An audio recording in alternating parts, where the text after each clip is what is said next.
안녕하세요. 재테크하는 아내 구채입니다. 여러분, 제가 드디어 20만 구독자 채널이 되었습니다. 진짜 2019년 6월에 구독자 3명으로 시작했던 채널이었는데 어느새 2년 반도 안 돼서 벌써 20만이 되었어요. 정말 너무너무 감사합니다. 제가 아무리 좋은 콘텐츠를 만들어도 봐주시는 분들이 없으면 의미가 없잖아요. 정말 여러분들 덕분입니다. 진짜 열심히 하루하루 살다 보니까 이런 날도 오네요, 진짜. 올해도 여러분들이 콘텐츠를 많이 봐주시고 해서 제가 기부를 했습니다. 유기견 보호소에 아이들 영양제나 그런 물품 기부를 했고요. 그리고 이화영화원이라는 곳에 기부를 했습니다. 가장 필요한 게 아이들 이미지나 영상 저장할 컴퓨터가 필요하다고 해서 또 PC 지원금, 그리고 또 아이들 인터넷 회선이 시골이라서 그게 잘 안 된대요. 그래서 아이들이 TV를 볼 수 있는 기회가 없다고 하더라고요. 그 부분이 가장 크다고 하셔서 8개 회선을 연결하는 그 비용을 2년치 후원하기로 했습니다. 근데 제가 후원했다기보다는 여러분들이 제 컨텐츠를 많이 봐주시고 또 제가 한 번씩 또 광고 컨텐츠를 만들 때도 여러분들이 소비를 해주시잖아요. 그런 덕분에 저도 수익금이 더 많이 생기고 작년보다 더 의미 있는 곳에 많이 쓸 수 있었던 것 같아요. 이 자리를 빌려서 감사 인사를 드리고요. 그러면 본격적으로 Q&A 시작해 보도록 하겠습니다. 첫 번째는 구독자 애칭 지어주세요. 제가 생각을 해봤는데 재테크하는 아내이잖아요. 근데 아내 옆에는 원래 남편이 있죠. 근데 우리가 흔히 아는 그 남편은 남의 편이라고도 하잖아요. 그래서 요거를 조금 귀엽게 바꿔서 내 편이라고 하면 어떨까? 재테크하는 아내가 있고 이 아내 옆에 내 편들이 있는 거죠. 그래서 그렇게 한번 지어봤습니다. 어떤 것 같으세요? 안녕하세요, 내 편들. 이렇게 하면 어때요? 너무 오글거리나? 그리고 두 번째 질문. 현재 자산이 얼마인가요? 11월 말까지 제가 가계부 정산했을 때 순 자산이 대출 빼고 12억 6천만 원 정도 지금 모여있는 상태입니다. 최종 목표는 50억 원을 만드는 거고요. 아마 50세가 되기 이전에는 이루지 않을까 생각을 하고 있습니다. 하루 루틴. 몇 시에 자고 몇 시에 일어나세요? 저녁에 아이를 재우고 함께 잘 때와 남편이 아이를 재우고 잘 때 이렇게 두 개로 나뉩니다.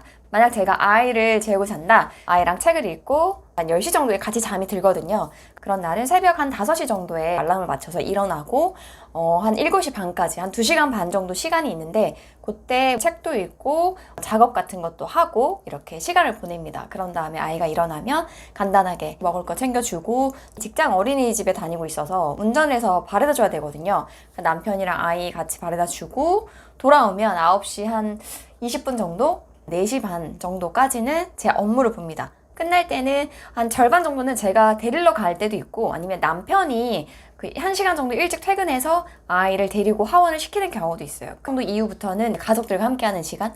제가 집밥도 거의 매일 인스타그램 스토리에 또 이제 제가 인증해서 올리잖아요. 그렇게 요리도 하고 같이 밥 먹고 과일 먹고 이야기도 하고 아이랑 잠깐 놀고 또 씻기고 그렇게 하고 있습니다. 그러고 나서 만약에 남편이 아이를 재우면 저는 또 밤에 조금 더 제 시간을 갖고 이런 식으로 보내고 있습니다. 아이 키우면서 유튜브도 하고 강사도 하고 여러 개를 하는데 시간 관리 방법이 궁금하다. 저도 돈뿐만이 아니라 시간에서 자유로워지고 싶어서 시간을 어떻게 하면 아낄 수 있을까? 효율적으로 쓸 수 있을까를 많이 고민하는 편이에요. 저의 성향은 하루에 동시다발적으로 여러 개를 집중해서 하지는 못하는 성격이더라고요. 하루에 꼭 해야 될 메인 잡을 하나 선택을 해놔요. 그러니까 하루에 쓸 수 있는 에너지 한 70%, 80% 정도는 메인 업무에 딱 쏟고요. 나머지 20, 30%의 에너지는 데일리하게 돌아가는 업무들 있잖아요. 그런 식으로 하고 있고요. 최근에는 제가 그 타이머를 샀어요. 타이머를 돌려놓고 줄어드는 시간이 시각적으로 보이게끔, 그래서 조금 더 집중해서 일을 할 수 있게끔 하고 있고요. 매일 아침에 일을 시작하기 전에는 오늘의 데일리 플랜을 짜요. 오늘 뭘 해야 되는지 체크리스트 만들어서 그렇게 쓰고 있고, 또 제가 이제 아이를 키우고 살림도 하다 보니까 흩어지는 시간들이 많아요. 예를 들어 아이를 등하원 시킬 때 운전할 때는 제가 뭔가를 볼 수는 없잖아요. 듣기만 해야 되니까 그런 시간 활용해서 오디오북을 듣는다거나 또 샤워 같은 거 할 때 있잖아요. 그냥 씻는 게 아니라 여러 주제에 대해서 생각을 많이 해요. 샤워하는 것 자체가 약간 아이디어를 생각하는 그런 시간으로 활용을 하고 있어요. 흘러가는 시간을 막을 순 없지만 그 의미 없게 그냥 쓰는 시간을 조금이나마 좀 생산적으로 돌리려고 많이 하는 편이고요. 끊임없이 실천할 수 있는 그 동력이 어디에서 나오나요? 가장 큰 거는 아무래도 가족인 것 같아요. 내가 이렇게 열심히 노력해서 자산을 불리는 만큼 내가 사랑하는 가족을 더 행복하게 해줄 수 있고 또 지킬 수 있다는 생각이 드는 것 같고요. 제 스스로가 좀 더 나은 사람이 되고 싶다는 열망이 조금 있는 것 같아요. 제가 20대 때는 정말 생각 없이 그냥 돈도 펑펑 쓰고 그냥 인생 자체에 대해 큰 고민을 하지 않고 살았거든요. 뒤늦게 제가 조금 철이 든 케이스라서 그 20대 시간을 만회하고 싶은 생각도 솔직히 있어요. 그리고 세 번째는 경제적 자유를 이루고 싶은 그런 목표가 있기 때문에 마지막은 이타심인 것 같아요. 사실 제가 막 되게 착한 사람이다 이런 건 아닌데 그냥 유튜브를 하는 것 자체가 수익이 되니까 돈만 보고 이거를 계속 유지할 수 있는 건 아닌 것 같아요. 물론 어떤 경제적인 혜택이 없으면 오래 할 수 없는 것도 맞지만 수익만 보면 나중에 그게 돈이 안 되면 그 동력이 자체가 사라지는 거거든요. 그런데 제가 이제 컨텐츠를 만들면서 이렇게 공유를 했을 때 사람들이 도움이 된다 뭐 칭찬을 해주시거나 누군가의 삶에서 그 인생이 변화가 되는 그런 피드백을 받을 때 진짜 내가 이런 걸 하기 잘했다, 내가 더 부지런하게 더 움직여야 되겠다라는 생각이 드는 것 같아요. 번아웃 왔을 때 혹은 슬럼프에 빠졌을 때 어떻게 극복을 하시나요? 일단 저는 그냥 푹 쉬는 것 같아요. 예전에는 번아웃이 오는 이유가 어딘가에 쫓기는 사람처럼 내가 지금 이걸 하지 않으면 안 돼 라는 생각에 사로잡혀 있었더라고요. 그게 어느샌가 약간 족쇄가 되는 느낌? 근데 막상 너무 힘들어서 쉬어보니까 별일 없더라고요. 생각만큼 사람들이 기억에서 저를 잊어버리는 것도 아니고 그냥 과도하게 내가 불안했구나. 그래서 지금은 그냥 번아웃이 왔을 때는 일단 하는 일을 손에서 놔요. 하루 이틀이라도 그냥 온전하게 쉬어요. 내가 좋아하는 책을 읽거나 아니면 아무것도 하지 않거나 그냥 좋아하는 친구들을 만나거나. 번아웃이 왔는데 내가 일을 붙잡고 있는다 하더라도 그 일의 효율성이 높진 않거든요. 그냥 쉬고 자고 먹고 수다 떨고 이런 거. 그렇게 푸는 것 같아요. 스트레스를 받거나 멘탈이 무너졌을 때 어떻게 극복을 하시나요? 말로 내뱉는 연습을 많이 합니다. 막 마인드 컨트롤 하면서 채희야 괜찮아, 어차피 요거는 벌어진 일이야, 내가 더 걱정을 한다고 해서 해결될 건 없어, 어차피 이틀이나 3일 뒤면 다 해결되어 있을 일이야, 너무 스트레스 받지 말자, 괜찮아, 할 수 있어, 지금 내가 해결할 수 있어, 방법을 찾을 수 있어.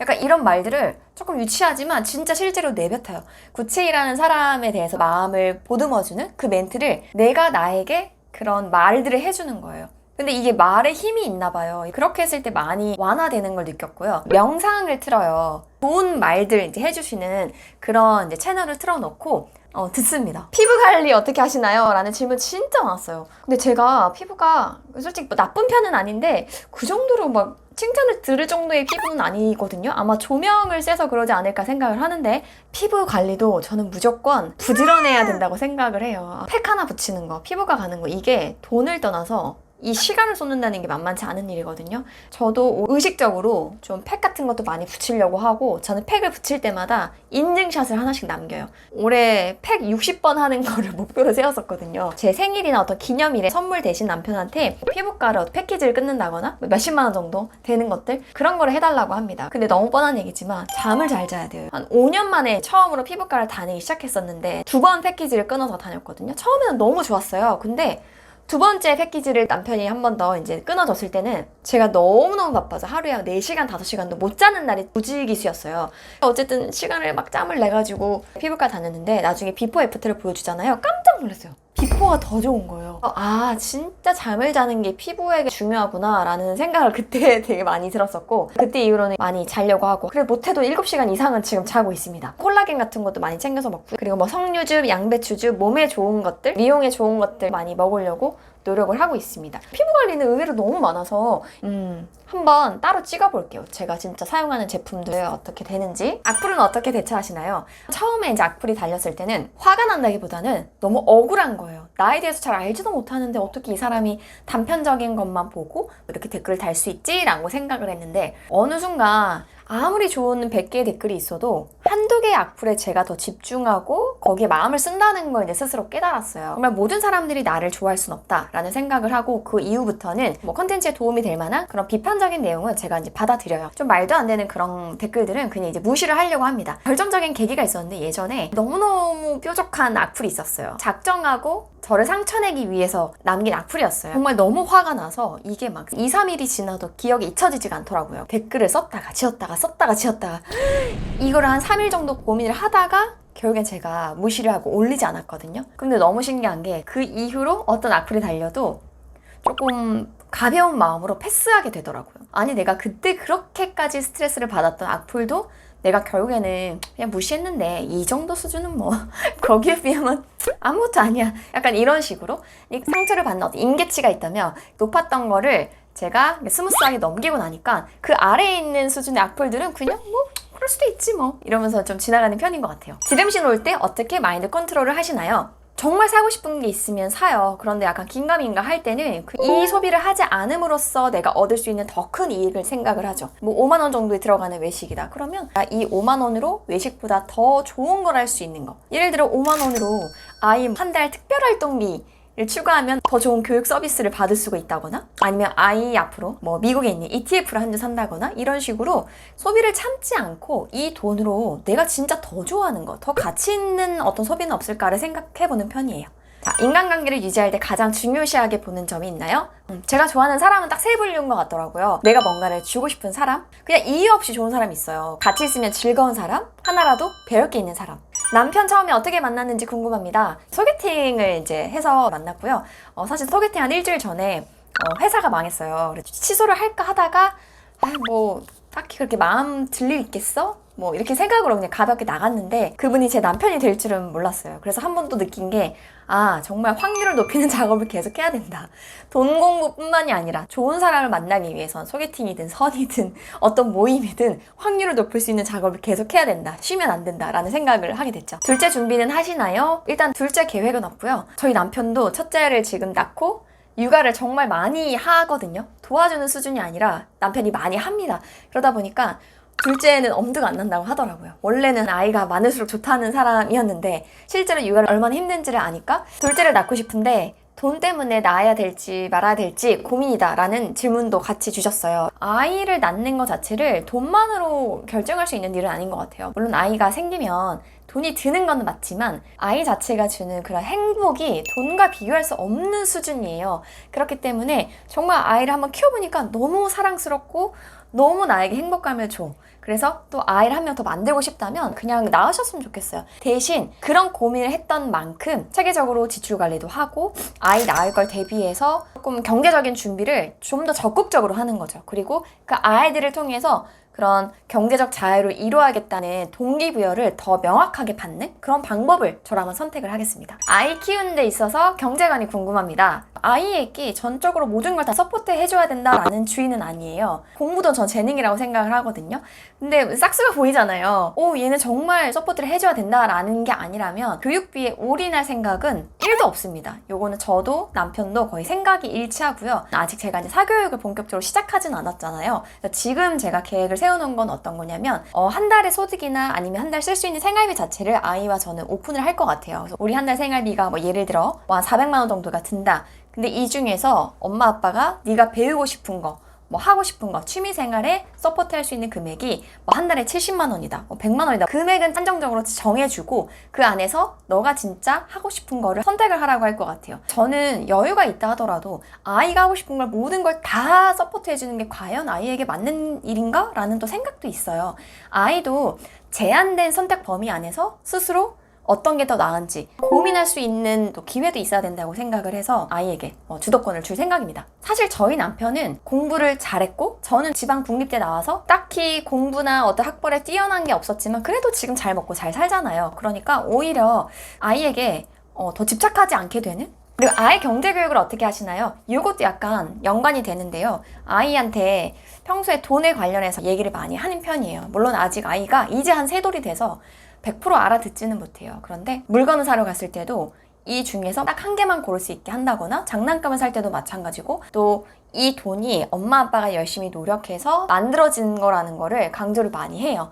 아이가 사달라는 걸 다 사주진 않아요. 비싼 책을 산다거나 비싼 장난감을 산다거나 이런 적은 거의 없고요. 전집은 딱 한 번 30만 원 초반짜리 이걸로 사고 거의 뭐 중고로 사거나 물려받은 것들. 저는 책의 내용보다는 이 책을 샀을 때 부모인 내가, 엄마인 내가 이 책을 이만큼 활용해서 읽어줄 수 있나? 좋은 책을 사기보다는 책을 읽어줄 수 있는 시간을 확보하는 게 더 중요하다고 생각을 하거든요.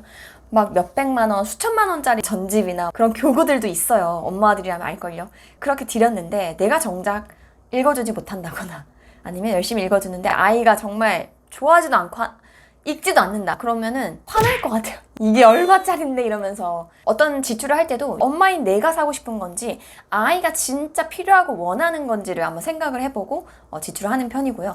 그리고 저는 이렇게 아이한테 돈을 많이 쓰는 것보다, 아이는 솔직히 크면 기억도 잘 못하잖아요. 아이가 어느 정도 인지하는 나이가 됐을 때, 초등학교 한 고학년 정도 됐을 때 진짜 아이가 좋아하는 걸 서포트해주는 게 낫다는 생각이 들고, 더 중요한 건 아이가 성인이 됐을 때 아이 앞으로 돈 모아준 걸 빡 결혼할 때 됐는데 몇 억이 있어요. 그게 더 부모로서 제가 해줄 수 있는 일이라고 생각을 합니다. 말을 잘하는 법이 궁금합니다. 말을 잘하려면 글을 쓰셔야 되거든요. 글로 쓸 수 있는 사람은 말도 잘할 수 있게 돼요. 제 생각은 그렇습니다. 그래서 글을 먼저 쓰는 연습을 하시고, 또 관련된 주제에 대해서 평소에 생각을 많이 해보는 게 중요한 것 같습니다.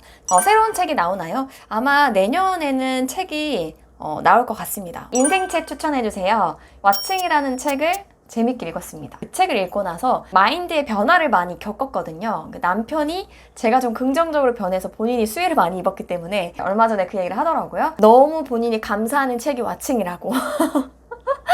유튜브 콘텐츠 한 편 만드는데 들어가는 시간이 궁금합니다. 최소한 10시간 이상은 들어가지 않나 싶어요. 어떤 아이템을 할 것인지 기획을 하는 거, 그리고 스크립트를 저는 거의 다 쓰거든요. 인터뷰 빼고는. 그래야 또 촬영이 잘 돼요. 내용을 또 숙지를 해야 되니까. 그리고 기본적인 컷 편집은 전부 제 손을 거칩니다. 자막 같은 경우에는 도와주는 친구가 있고요. 그러니까 절반 정도는 외주로 편집을 맡기고요. 그리고 절반 정도는 저희 남편이 효과 넣는 편집들을 또 도와주고 있습니다. 가장 신났던 에피소드가 있나요? 남편이랑 그 임장 브이로그 갔을 때 재밌었습니다. 이거 또 찍어달라는 요청도 많았는데 저희 남편이 이제 평일에는 이제 일을 해야 되니까 평일 아니면 찍기가 어렵잖아요. 나중에 또 기회가 되면 찍고 싶어요. 사실 2달 전에 또 찍었는데 그날 촬영이 망해가지고 올리진 않았습니다. 찍고 나서도 못 올린 것도 꽤 있어요. 지금 걸어가고 있는 재테크에 대한 소신이 흔들린 적이 있나요? 솔직히 작년 하반기에 주택을 매도하고 나서 집값이 또 계속 올랐잖아요. 내 선택이 너무 잘못됐나? 라는 생각을 한 적도 있어요. 저는 그때 이제 자산의 상당 부분을 주식으로 올인을 한 상태인데, 그럼 만약에 주식을 안 하고 부동산을 갖고 있다고 치자. 그랬을 때 얻을 수 있는 수익과 내가 지금 주식에 투자했을 때 수익을 세분하게 생각을 해봤어요. 우리가 누가 집값 3억 올랐대 라고 했을 때 3억을 다 번 것 같지만 사실상은 그렇지 않거든요. 부대비용, 취등록세부터 해서 양도세, 이사비용, 부동산 중개료, 대출이자 빼고 세금도 내야 되고 월세 같은 것도 내야 되니까 그런 것들을 다 가감했을 때는 그래도 선택이 나쁘지 않았다. 근데 모든 선택에는 선택하지 않은 것에 대한 후회가 항상 동반되는 것 같아요. 언제나 항상 최선의 효율을 내는 선택을 할 수는 없으니까요. 지난 거를 후회하기보다는 그거를 이제 복기를 하면서 다음 선택에 반영을 하는 게 중요한 것 같아요. 재테크를 하면서 가장 좋았던 순간, 일단은 내가 사랑하는 가족들을 지킬 수 있다는 거, 내가 좋아하는 사람들에게 조금 더 베풀 수 있다는 거, 정말 어려운 사람들을 도울 수 있는 그 마음의 여유가 진짜 많이 생겨났다는 거, 이게 가장 좋은 것 같아요. 그리고 자신감이 붙어요. 통장에 잔고가 좀 두둑한 걸 보면은 할 수 있구나. 스스로에 대한 자신감도 있고, 삶의 전반적인 부분에서 활력이 생기고 인간관계도 더 좋은 영향을 미친다는 걸 많이 느끼고 있습니다. 반면 가장 후회하는 순간은, 요거는 사실 재테크라고 하긴 좀 그런데 결혼한 지 얼마 안 돼가지고 책을 쓰기 시작했거든요. 그러다 보니까 정말 신혼 때 누릴 수 있는 그런 막 꽁냥꽁냥 데이트들을 많이 못했어요. 항상 남편이랑 카페 가거나 도서관 가거나 항상 일을 많이 했거든요. 그때를 좀 돌이켜보면 남편한테 조금 미안한 게 있고요. 또 아이가 태어나고 나서도 유튜버를 하지 않았다면 아이랑 보내는 물리적인 시간이 조금 더 많았을 텐데 라는 아쉬움은 늘 있죠.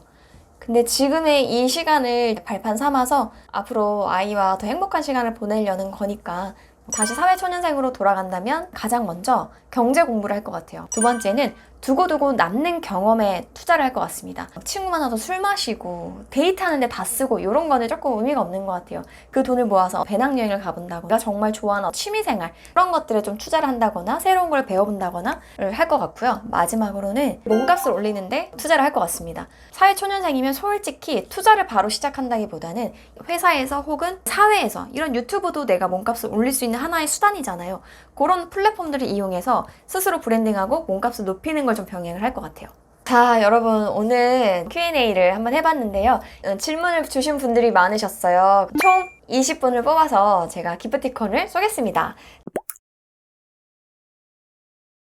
그리고 5분을 추가로 뽑아서 베스트셀러 책을 보내드리도록 하겠습니다. 앞으로도 열심히 컨텐츠 만들어 보도록 할게요. 제가 오늘 준비한 영상은 여기까지고요. 다음 컨텐츠로 또 올게요. 내 편들 안녕!